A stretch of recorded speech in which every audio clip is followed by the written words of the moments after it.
The difference between WickedFile and a shop management system and an accounting system, the shop management system is what's managing the customers coming in, right? It's managing the cars that are in the shop, that are on the lift, making sure that you get the right parts on those cars, right? WickedFile integrates with the management system and almost feeds off the exhaust that comes off of that management system, right?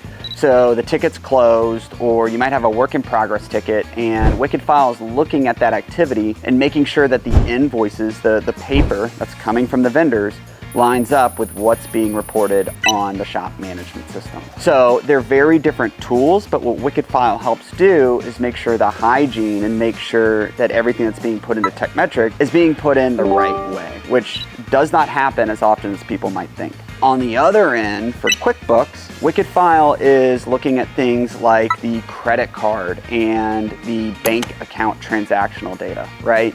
So if I buy something from a dealership, WickedFile is looking at the paper invoice, looking at the credit card and the bank transaction, and making sure that those amounts are the same. And once again, you would be surprised at how often that does not happen. So WickedFile is an extremely useful tool because it's kind of bridging the gap on both sides of these two solutions, right? We're not replacing the accounting system. You still do your P&L, you still do your AR and AP inside of QuickBooks, right? But when it comes to being confident that that data is correct, when it comes to managing things like your vendor statement, which today a lot of shops will just dump all of their statement information into QuickBooks. Now, because they have WickedFile, they can quickly do a spot check of their statement. They can go and just throw the statement total into QuickBooks, and everything's moving a lot smoother and a lot easier.